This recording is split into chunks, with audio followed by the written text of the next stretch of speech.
네, 저번 주랑 이번 주 주보에 수요예배 똑같은 내용이 나와서 이게 뭔 일인가 하셨죠. 저를 길러주셨던 할머니께서 돌아가셔서 갑자기 장례를 치르러 다녀왔습니다. 그 며칠간에도 우리 성도님들이 참 따뜻한 분이라는 것을 느꼈는데요. 설교 예정되었던 사람이 안 나타나니까 또 몇 분이 직접 이렇게 전화를 주시고 문자를 주셔서 이게 무슨 일 있냐고, 또 혹시나 제가 아픈 걸까봐 연락을 주셨더라고요. 이렇게나 좋은 우리 성도님들의 따뜻한 사랑과 기도로 제가 날마다 힘을 얻어서 또 우리 교회 다음 세대들을 더 잘 섬겨야겠다 마음 먹게 됩니다. 저희 부모님은 맞벌이셨기 때문에 어린 시절은 제가 거의 할머니 손에 자랐거든요. 93세 가셨는데 이제 거의 때가 되었다는 걸 알고 있어서 제가 여러 가지로 고민을 했어요. 할머니의 마지막 순간을 어떻게 보내드리면 좋을까 하고요. 아내는 제 걱정을 많이 했어요. 제가 너무 막 큰 슬픔으로 아무것도 못할까 봐요. 무엇보다 저에게 먼저 주시는 하나님의 위로가 필요했고, 또 사랑하는 가족, 친척분들께도 예배를 통해서 하나님이 주시는 마음을 나누고 싶었어요. 이제 주일날 밤 늦게 돌아가셨다는 소식을 들었는데, 이제 그 순간에 하나님께서 이렇게 예비하셨구나라는 생각이 들었던 게요. 그날 청년부와 나누었던 설교가 오늘 예배 때 나눌 요한복음 11장이었어요. 나사로의 죽음과 아파하는 가족들의 이야기잖아요. 어떤 말씀을 나누는 게 좋을까? 오래전부터 고민을 했는데 설교를 따로 준비할 필요가 없었어요. 한 주간 죽음에 대해서 주님이 주시는 위로가 무엇일까 많이 고민을 했었거든요. 그래서 많이 울기도 했지만 마치 명절처럼 가족들이 모여서 슬픔보다 더 큰 위로와 소망을 나누는 의미 있는 시간이었습니다. 오늘 성경에서 장례식이 펼쳐진 마을은 베단이었어요. 베단이라는 뜻은 가난한 자의 집, 고통의 집이라는 뜻입니다. 지금도 보면 시골에는 노숙자가 없어요. 오히려 서울 대도시의 할렘과 빈민촌이 인접해 있거든요. 수도 예루살렘에서 바로 옆 동네였던 빈민촌 베다니에는 우리에게 잘 알려진 나사로, 마르다, 마리아 3남매가 살고 있었습니다. 요한복음을 보면 예수님은 편애를 하시더라고요. 잡종 취급받던 사마리아 사람들 중에서도 남편이 5번이나 바뀌었다고 손가락질 받던 그 여인을 향해서, 신기루 같은 베데스다의 기적을 바라지만 38년 동안 계속해서 실망하고 또 실망했던 그 사람을 향해, 가늠하다 잡힌 그 여인, 태어날 때부터 소경이었고 결국 거지로 살 수밖에 없었던 가련한 그 사람, 그리고 오늘은 베단이라는 빈민촌에 살았던 연약한 이들, 주님은 그런 분들을 향해 어떤 마음을 가지시나요? 5절을 함께 같이 읽어볼까요? 시작. 동생과 나사로를 사랑하시더니. 아멘. 다시 한번 읽을까요? 시작. 예수께서 본래 마르다와 그 동생과 나사로를 사랑하시더니. 아멘. 이들은요, 예수님의 앞선 사역을 통해서 그분을 따르게 되었고, 주님은 그들을 친구로 여기면서 매우 가깝게 지내셨던 것 같아요. 그런데 예수님께 가까운 관계에 있으면서도 오늘은 참 이해되지 않는 속상한 날들을 이들이 마주하게 됩니다. 왜 우리도 그런 날이 있잖아요. 초신자가 아니라 하나님을 알아요. 그분의 전능하심을 경험했고 나를 사랑하신다는 것도 아는데, 그런데 왜? 라는 질문을 던지게 되는 날들이 있어요. 하나님 왜 그러신 거예요? 라는 질문이요. 베다니에 살고 있는 3남매의 마음은 마을 이름처럼 참 베다니 같았어요. 마음이 아주 고통스러웠죠. 왜냐하면 나사로가 심각한 병에 걸려서 아주 위급한 상황이었거든요. 지금처럼 핸드폰이라도 있었으면 좋았을 텐데 어쩔 수 없이 사람을 보내서 한시라도 급히 예수님을 모셔오게 합니다. 전령을 통해 이 소식을 들은 예수님도 참 놀라셨겠죠. 위급한 상황이니 빨리 가셔야 할 텐데 이상하게도 주님은 시간을 지체하세요. 머물던 곳에서 이틀이나 더 지나고 나서야 베다니로 가십니다. 사실 베다니로 가는 길은 그저 친구를 살리기 위한 편한 여정이 아니었어요. 8절에 그 이유가 나옵니다. 같이 한번 읽겠습니다. 시작. 제자들이 말하되 라삐여, 방금도 유대인들이 돌로 치려 하였는데 또 그리로 가시려 하나이까. 베다니가 예루살렘 바로 옆에 있었다고 했잖아요. 예수님의 대적자들은 베다니 출신의 별 볼 일 없는 사람들이 아니라 이제 당대 유대 사회에서 가장 힘 있는 사람들이었어요. 그런 사람들이 어디 살아요? 이제 그 사람들이 수도인 예루살렘에 있었겠죠. 그래서 나사로를 살리기 위한 여정은 예수님께 있어서는 역설적으로 죽음의 한복판으로 뛰어드는 것 같았어요. 제자들은 이 상황이 납득이 되지 않죠. 예수님이 대적자들의 위협과 음모를 피해서 대업을 이루셔야 되잖아요. 제자들은 이미 배와 그물을 버려두고 예수님께 인생을 올인했거든요. 그러니까 주님이 죽으시면 안 되죠. 그런데 큰 일을 이루기 위해서 무언가를 감수하는 게 아니라 고작 베다니 출신의 별 볼 일 없는 사람을 살려보겠다고 불구덩이에 뛰어들다니요. 도마는 이렇게 비아냥 거려요. 우리도 주와 함께 죽으러 가자. 이런 계산법은 사실 사랑하는 사람만 알 수가 있습니다. 사랑이 없으면 예수님의 모든 것은 사실 이해가 되지 않아요. 우주의 창조주께서 피조물을 살려보겠다고, 그것도 자기 싫다고 떠난 존재를 살려보겠다고 대신 목숨을 주시잖아요. 완벽한 낭비죠. 가치가 맞지 않아요. 이번에는 죽어가는 오빠를 앞에 두고 간절한 마음으로 예수님을 호출한 마르다 마리아의 입장을 한번 생각해 볼까요? 지금 예수님이 빨리 달려오셔서 뭐라도 해주셔야 될 텐데 참 이상하죠. 며칠이 지나고 예수님은 안 오고 보냈던 전령만 혼자 와요. 뭐지? 곧 뒤따라서 오시려나 하는데 그 사람이 이상한 말만 전해주는 거예요. 이 병은 죽을 병이 아니라 하나님의 영광을 위한 것이다. 이 말은 이 시점에는 은혜롭기보다는 황당한 말이었을 거예요. 왜냐하면 며칠에 걸쳐서 전령이 왔다 갔다 하는 사이에 나사로는 이미 죽었거나 하루 이틀 내로 곧 죽게 되거든요. 예수님은 안 죽을 거라고 했는데 나사로가 죽었어요. 그리고 나사로가 죽은 지 4일이나 지나서야 느지막이 예수님이 오십니다. 마르다는 근데 참 믿음이 좋았던 것 같아요. 정말 실망스러웠을 텐데 개인적인 친분까지 있었으면 화도 날 법한데 이전에 예수님이 행하신 기적을 여러 차례 봐서 그런지 믿음을 버리진 않아요. 지각하신 예수님과 마르다가 나누는 대화를 봅시다. 21절부터 27절까지 제가 준비한 장면을 보여주시면요, 여기서 마르다가 이야기한 것만 볼게요. 예수님이 여기 계셨더라면 상황이 달랐을 거예요. 마지막 날에는 우리 오빠가 부활할 거예요 라고 믿고요, 그 다음 장면을 보면요, 예수님이 그리스도 구원자라는 것을 여전히 믿기는 믿어요. 그런데 이 장면은 우와, 마르다는 믿음이 참 좋구나, 가족의 죽음 앞에서도 이렇게 믿음이 흔들리지 않다니 라는 내용이 아닙니다. 우리가 인생을 살아가다 보면요, 하나님은 살아계신다, 하나님은 전능하신 분이시다 라는 우리의 믿음과 오늘 나의 비참한 현실이 엇박자를 내고 불협화음을 낼 때가 있어요. 지금 마르다는 어떤 상태냐면요, 머리로는 다 믿어져요. 예수님의 능력도 알아요. 직접 눈으로 보고 경험을 했으니까요. 죽음이 끝이 아니라는 약속도, 부활도 다 믿어요. 믿음이 있어요. 그런데 오빠가 죽었잖아요. 믿음과 별개로 가슴이 찢어지고 눈물이 흘러내려요.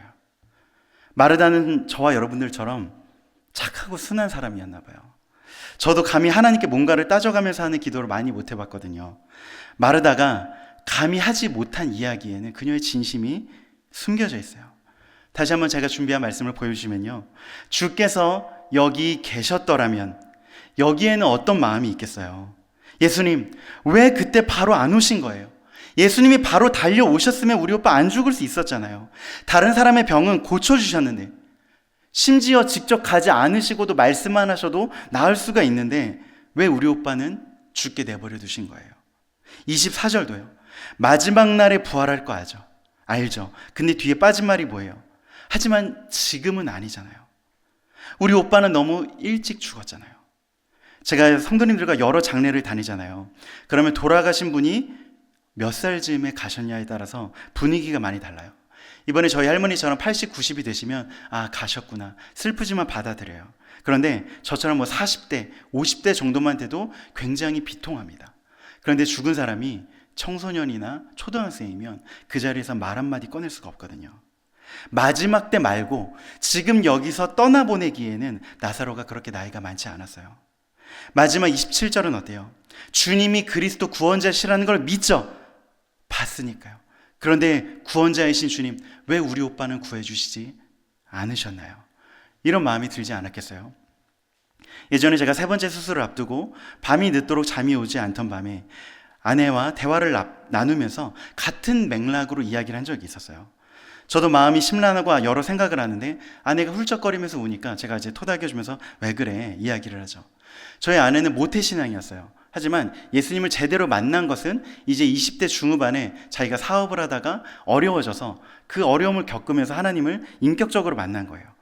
그러면서 이제 우리 아내에게 하나님은 저기 높이 계신 분만이 아니라 바로 가까이에서 우리 아빠처럼 함께 계시고 해결해 주시고 위로해 주시고 따뜻한 그런 아빠였다고 해요. 그런데 아빠가 대체 내 인생에 왜 이러시냐 하는 거죠. 저는 예전부터 이런 주제에 관심이 많았어요. 왜냐하면 기도에서 하나님이 이렇게 해결해 주셨습니다 라고 간증하시는 분이 교회에 있지만 그렇지 않고 계속 견디셔야만 했던 분들이 더 많았거든요. 그냥 기도하면 다 잘 될 겁니다 이렇게 말하고 끝낼 수 없는 분들이 더 많았어요. 성경은 이런 분들에게 어떤 이야기를 하는가? 기독교 신앙 전통 안에는 어떤 답변들이 있는가? 이런 이야기를 정말 관심이 많았고, 제가 아프고 나서는 더 그랬죠. 그런 책들을 많이 보았고, 그리고 저에게는 그런 설명들이 어느 정도 납득이 되고 어떤 위로가 되었어요. 그래서 아내에게 그런 이야기들 한참 들려주었죠. 우리도 고통당할 수 있다. 그 이유는 이런 것 때문이고 다른 관점에선 이런 답변도 있다. 그 논리들이 저희 아내에게도 위로가 되었을까요? 아내가 이렇게 말하더라고요. 하나도 와닿지 않는다. 내 하나님은 나랑 가까이 있는 따뜻한 아빠인데, 지금 당신이 말하는 하나님은 저기 위에서 종교적인 법칙대로 섭리대로 이렇게 세상을 운행만 하시는 그런 하나님이 와닿지 않는다는 거죠. 마리아가 같은 마음인 거예요. 여러분도 분명 삶에서 이런 순간을 마주하셨을 거라 생각합니다. 하나님께서 창조주이시고 전능한 분이란 걸 분명히 믿어요. 안 믿는 게 아니에요. 내가 망한 인생으로 끝나지 않을 거란 걸 알아요. 십자가로 이미 증명된 나를 향한 사랑을 다 느껴요. 그런데 그 믿음과 별개로 내 가슴이 찢어질 수밖에 없는, 눈물을 참을 수 없는 일들이 많이 벌어지잖아요. 예수님 빨리 와주세요. 지금이에요. 지금 기도의 응답이 이렇게 하셔야 돼요. 기도하는데 그런 우리의 요청이 묵살되기도 합니다. 그럴 때 때로 하나님은 답답한 분이시죠. 왜 그러시는지 너무 속상해요. 마르다, 마리아만이 아니에요. 저와 여러분만 그런 게 아니에요. 다행히 성경에는 그런 사람들이 많았어요. 만약 성경이 믿으면 다 됩니다 라는 이야기만 나왔더라면 우리의 현실이 그렇지 않기 때문에 믿지 못할 이야기가 됐을 거예요. 그러나 성경은 우리의 있는 현실을 그대로 다 기록해놔요. 특히 전능한 분을 향한 믿음과 고통스러운 현실 사이에 있는 이 간극, 모순, 우리의 의심과 절규가 그대로 드러나 있어요. 그중 하나만 같이 읽어보겠습니다. 시편 22편 1, 2절입니다. 내 하나님이여, 내 하나님이여, 어찌 나를 버리셨나이까? 어찌 나를 멀리하여 돕지 아니하시오며 내 신음소리를 듣지 아니하시나이까? 내 하나님이여, 내가 낮에도 부르짖고 밤에도 잠잠하지 아니하오나 응답하지 아니하시나이다. 하나님 어디 계신 거예요? 제가 이렇게 간절히 부르짖는데 왜 응답하지 않으십니까? 우리의 믿음의 선진들도 같은 일을 겪었어요. 특히 우리가 읽은 이 말씀은요, 예수께서 십자가에서 죽기 직전에 인용해서 다시 하셨던 말씀이에요. 엘리 엘리 라마 사박다니, 나의 하나님 나의 하나님 어찌하여 나를 버리셨나이까? 하나님의 침묵, 기대를 저버린 실망감, 그분에게서 버려진 소외, 답답함, 심지어 예수님도 그걸 겪으셨어요. 십자가는 그저 역할극이 아니라 진짜였거든요. 예수님은 하나님께 버림받고 죽으셨어요. 영원부터 영원까지 하나이셨던 성부 하나님으로부터 성자 예수께서 버림받고 끊어지신 거죠. 바로 여기서 우리 기독교 신앙의 독특한 면이 나와요. 다른 종교는 문제를 해결해 줄 전능자에게만 기도합니다. 저기 위에 앉아서 문제를 해결해 줄 위대한 존재에게만 기도해요. 그런데 우리는 누구에게 기도해요? 마찬가지로 그 아버지 하나님께도 기도하지만 예수님의 이름으로 기도할 때 그분이 어떤 분이라는 것을 기억하며 기도하는 거예요. 하나님께 버림받으셨던 분, 주여 이 고통스러운 잔이 내게서 떠나가게 하소서. 땀이 피가 되도록 간절히 기도하셨지만 결국 그 기도대로 응답되지 않아서 고통스러우셨던 분, 그런 분께 우리는 기도합니다. 다시 한번 시편 21편 1, 2절을 보여주시면요, 이 내용을 다 보세요. 이건 기도라기보다 절규이고 비명이에요. 이 말은 수많은 사람들의 비명, 저와 여러분의 절규, 그리고 우리 주 예수님께서 내지르셨던 비명입니다. 바로 이런 거절감과 비명으로 우리는 연결되어 있는 거예요. 마지막으로 장례식장에 늦게 나타난 예수님의 모습을 살펴봅시다. 예수님은 한시가 급한 때 늦장을 부리시다가 나사로가 죽은 지 4일이나 지나서 그 자리에 오셨어요. 지금처럼 3일장이었으면 아예 참여도 못 하셨습니다. 왜 안 죽을 거라고 장담하셨고, 왜 하나님의 영광을 위한 것이라고 이런 수준 높은 이야기를 하신 것일까요? 슬픔 가득한 마르다에게 위로 대신에 나는 부활이요 생명이니 나를 믿는 사람은 죽어도 살겠고 내가 이것을 믿느냐 라고 더 큰 믿음을 요구하실까요? 저나 다른 인간 목사가 슬픔 가득한 장례식장에 나타나서 이런 태도로 보이면 그건 잘못된 거예요. 왜냐하면 스스로 해결하고 책임질 수 있는 말이 아니거든요. 사실 이건 예수님이기 때문에 예수님만 하실 수 있는 이야기입니다. 예수님은 나사로가 다시 살아날 것을 아셨고 그를 살릴 능력을 가지고 계셨으니까요. 얼마 전 제가 외상중증센터라는 메디컬 드라마를 재밌게 봤는데요. 병원 중에서도 응급실 이야기거든요. 거기서 골든타임이라는 주제가 굉장히 중요하게 그려져요. 인간에게는 그 타이밍이 중요하죠. 언제 응급처치를 어떻게 하느냐에 따라서 삶과 죽음이 교차하니까요. 마르다의 기도도, 우리의 기도도 하나님께 골든타이밍을 요청합니다. 예수님, 지금이에요. 지금 빨리 오셔야 돼요. 하나님, 바로 내일까지입니다. 이 작은 문제가 해결되지 않으면 저는 끝입니다. 바로 지금이라고요. 그러나 예수님께는 타이밍을 넘어서는 능력이 있으시잖아요. 그렇기 때문에 다른 사람은 안 돼도 예수님은 그렇게 말씀하실 수 있는 거죠. 괜찮다. 너는 망하지 않는다. 이를 통해 결국 하나님의 영광이 드러날 것이다. 죽음이 끝이 아니다. 나는 부활이요 생명이다. 저에게는 이것이 도움이 되었어요. 죽음이 바로 앞에 와 있는 것 같아서 두렵고 떨릴 때 하나님의 존재, 그분의 약속을 곰곰이 따져보고 생각하면서 고통을 다루는 많은 책들을 읽어보면서 많은 도움을 받았어요. 그런데 저희 아내에게는 이런 설명하고 설득하는 일이 와닿지 않았다고 했잖아요. 정말 다행이죠. 주님은 언제나 설명만 하시는 분은 아니에요. 진리가 이렇다라고 설교만 하는 분은 아니시더라고요. 그분의 또 다른 얼굴을 우리 33절에서 36절에서 같이 살펴보겠습니다. 함께 같이 읽겠습니다. 시작. 예수께서 그가 우는 것과 또 함께 온 유대인들이 우는 것을 보시고 심령의 비통히 여기시고 불쌍히 여기사 이르시되 그를 어디 두었느냐 이르되 주여 와서 보옵소서 하니 예수께서 눈물을 흘리시더라. 이에 유대인들이 말하되 보라 그를 얼마나 사랑하셨는가 하며. 아멘. 요즘 젊은 친구들이 MBTI 좋아하죠. 예수님은 T이기도 하지만 F셨어요. F는 설명하지 않죠. 일단 같이 보면 눈물이 나요. 이해하기 전에 먼저 마음이 같이 우는 거예요. 예수님이 오늘 왜 우세요? 예수님의 눈물을 촉발한 게 뭐죠? 마리아의 눈물이었어요. 사랑하는 마리아가 우니까 예수님은 마음이 아프고 눈물이 흘러내리셨던 거죠. 때로 예수님은요, 전능자만 할 수 있는 설명을 하시지만 때로는 아무 말 없이 같이 우는 분이셔요. 해결자로서가 아니라 친구로서 옆에 앉아 손을 잡고 우십니다. 저기 위에서 문제를 해결해주는 신이기만 한 것이 아니라 옆에서 같이 우는, 안아주는 친구 같은 존재이죠. 그냥 눈물 한 방울만 떨어지신 게 아니에요. 예수님이 우는 걸 보면서 사람들이 뭐라고 해요? 야, 예수 좀 봐. 얼마나 나사로를 사랑했으면 저렇게 슬프게 울고 힘들어할까. 사람들은 그분의 눈에서 사랑을 읽어냈거든요. 예수님은 진심이셨던 거죠. 선거철이 되면 어렸을 때부터 금수저였고 지금도 국회의원, 시장으로 이 사회 피라미드 꼭대기에 있는 사람들이 이제 선거철에 굳이 백화점이나 이마트 말고 재래시장에 가서 이제 뭐 물건을 사고 그래요. 근데 그렇다고 해서 그 하루 경험을 했다고 우리 일반 서민의 삶을 다 알까요? 모르죠. 그냥 완전히 다른 인생을 사니까요. 예수님은 그런 쇼를 하셨던 게 아니에요. 신인데 나는 자비롭다. 나는 관대하다. 나는 뭐든지 할 수 있다.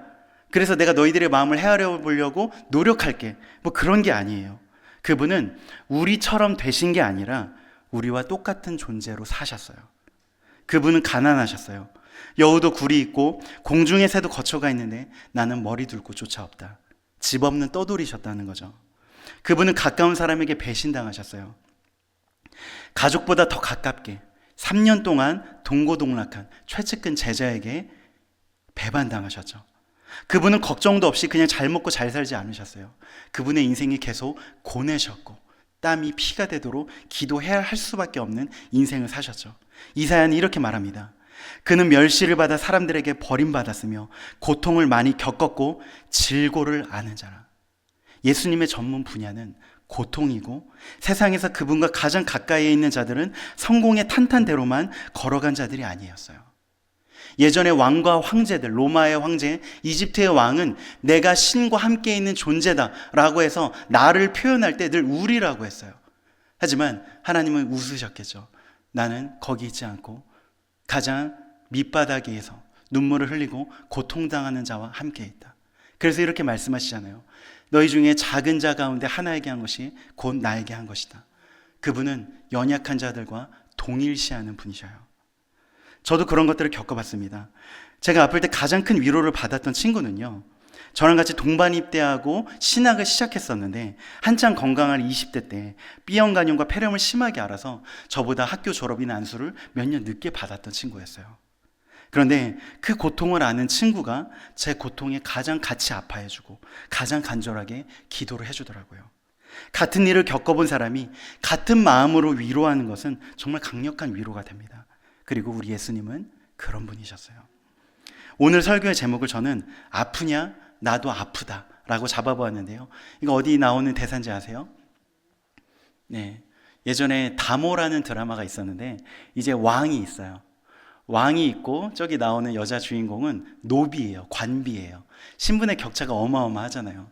사실 궁궐에서 노비가 몇십 명이 죽어나가도 뭐 눈 하나 깜짝 하겠냐마는 우리 K드라마의 특징이 뭐예요? 뭐 범죄물이든 의학물이든 뭐든 다 주인공들이 사랑에 빠지더라고요. 그래서 저 왕이 사랑에 빠져요.